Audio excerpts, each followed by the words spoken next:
Let's go to liberty of abode and of travel. This is provided for in section 6 of article 3. The same section provides for both rights. Let's try to dissect section 6. First, we have the liberty of abode.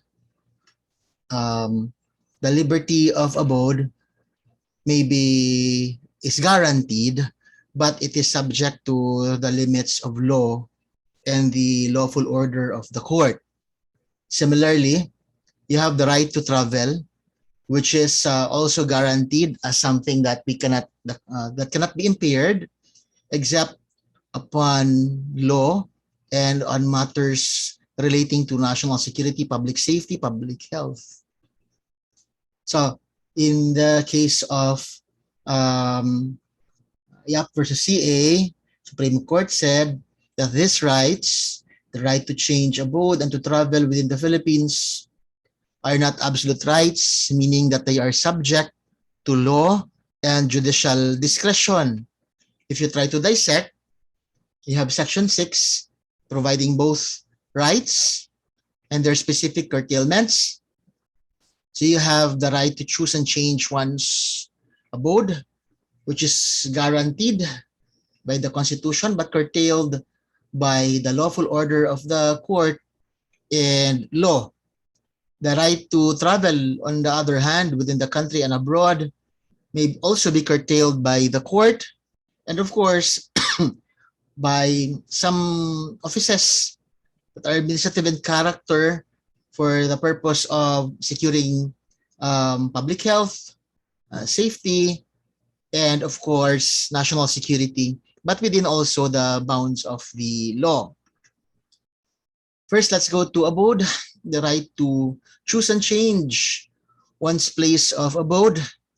We may refer here to both domicile and residence. For foreigners, this is actually guaranteed also in the Constitution, but with certain exceptions to foreigners because their stay in the country is a matter of privilege and not a matter of right. So when they are given the Philippine visa, either to tour as tourists in the Philippines or as workers, they are restricted by law. Their passport or their visas may only guarantee them from 30 days to 59 days of stay in the Philippines by way of extension. For those who are intending to work in the Philippines, their stay in the country may be subject to certain limits, 2 years, 3 years, or 3 more years extension, or 3 years. Depends on the contract of employment. You have the matter of forced evacuations. The law, the Republic Act 101/21, the Philippine Disaster Risk Reduction and Management Act of 2010, permits of the forced evacuation of certain people in areas that are at the risk of disasters, to prevent harm to the public. They may be evacuated by force upon the determination of the government agencies tasked with implementing disaster risk reduction and management. Easement as a matter of law. You have Article 649 of the new Civil Code, which guarantees entry and egress if you are locked, if your property is locked by other estates, but the limitation to their property is subject to, or the use of their property is subject to your right of passage through their property, subject or to also to certain limitations as a user of the road right of way. But the thing is, they retain ownership and the consequences of ownership as to their properties. You may only make use of your property subject to the limits of your rightful ownership or possession. If you're a renter of the property, then it may be by reason of a lease or rent contract, but you cannot make use of property that is not subject of your title, or if you are not appropriately permitted to use the property by reason of contract. Informal settlers have the problem of using properties sans a title or a rental agreement, and they may be subject of ejectment. Ejectment may be possible through the filing of the appropriate case in court. Your title as the owner of the property is your indefeasible evidence of ownership, and with your ownership are the different incidents to ownership as guaranteed by the Civil Code. Travel within the country and abroad is not also absolute. This is subject to statutory and constitutional limitations. Section 6 itself provides that neither shall the right to travel be impaired except upon the interest of national security, public safety, public health, etc., as provided for by law. Like, for example, in the time of COVID, remember, in certain instances,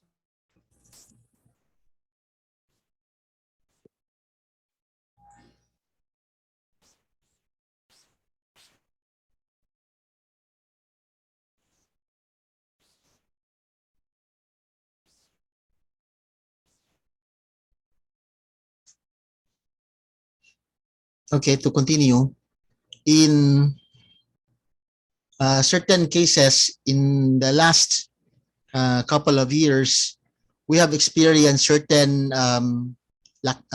restrictions to travel because of quarantine or because of lockdowns. Especially if you're struck with COVID, your mobility is restricted because you become a danger to others. If a community is struck with COVID or is in the danger of being attacked by the threat of COVID, it may also be locked down, or in fact, the entire city could lock itself down. There was a implementation of the curfew during the peak of COVID in 2020. This was an exercise of the valid exercise of police power. The intention was to protect the public, its health and safety.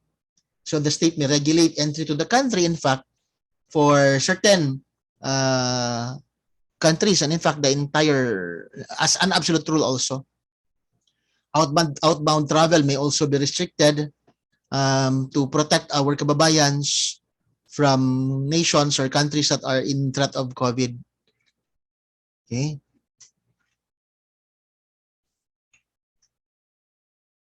As far as statutory limitations are concerned, there are certain laws that restrict travel.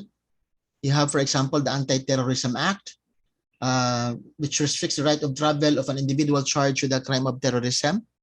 The Philippine Passport Act, 8239. There may be the refusal of the issuance or the restriction of the withdrawal also of a passport of a Filipino citizen for cause. Anti-Trafficking of Persons Act of 23, RA 9208, gives the state the right to offload passengers with fraudulent travel documents, or those who have doubtful purpose of travel, including possible victims of human trafficking. Offloading means that you even in fact may already be on board an airplane or a ship, but you could be offloaded because of your doubtful purpose, or because there may be human trafficking already involved. You have the Migrant Workers and Overseas Filipino Act of 1995, which also may refuse the deployment of certain individuals to a specific country for security reasons, perhaps. VAUC also restricts mobility or proximity of one man or person against another because of threats against the woman or her children, common children. The Inter-Country Adoption Act also limits mobility to protect the child from abuse, exploitation, trafficking, sale, etc. This case of Marcos versus Manglapus is a good example of when travel is distinguished as outbound or inbound travel. According to this case, essentially the right involved is the right to return to one's country, a totally distinct right under international law, independent from, although related to, the right to travel. This is the right to return to one's country. The right to return to one's country is not among the rights specifically guaranteed by the Bill of Rights, which treats only the liberty of abode and the right to travel, but it is our well-considered view that the right to return may be considered as part of the generally accepted principles of international law, and under the Constitution is part of the law of the land. Remember in the case also the residual powers of the president.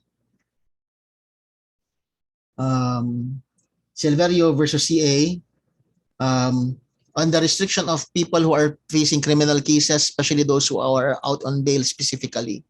They may be restricted from travel from one country, from our country to another, because our justice system, our processes may be rendered nugatory because person who is allowed to travel abroad may become outside the reach of our jurisdiction. Read the case of Kuwangko versus Sandigan Bayan. Why? Because this is different. Because of the economic interests, business interests of Kuwangko, who is allowed to travel. The risk of flight is further diminished in view of the petitioner's recent reinstatement as chairman of the chief executive of the San Miguel Corporation. He has now more justification to travel so as to oversee the entire operation of that company.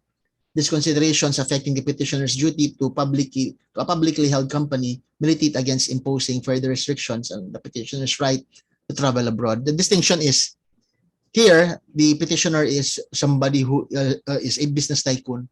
He has a very big interest in the San Miguel Corporation. So sabi ng Supreme Court, baka hindi tatakas ito. The leave division on the matter of the leave division versus use dens. I think when you are a public servant, the government especially, I think he is an interpreter, a stenographer yata, or a vital employee of the court. Her employment cannot just simply be unrestricted. It is restricted in the sense that her right to travel is restricted also because as stenographer, she may be the only one who can decipher stenographic notes. Means of travel, while you have the right to travel, does not mean that this is absolute because your means of travel may be restricted. Like the bypass road or the coastal road may in fact, or the diversion road,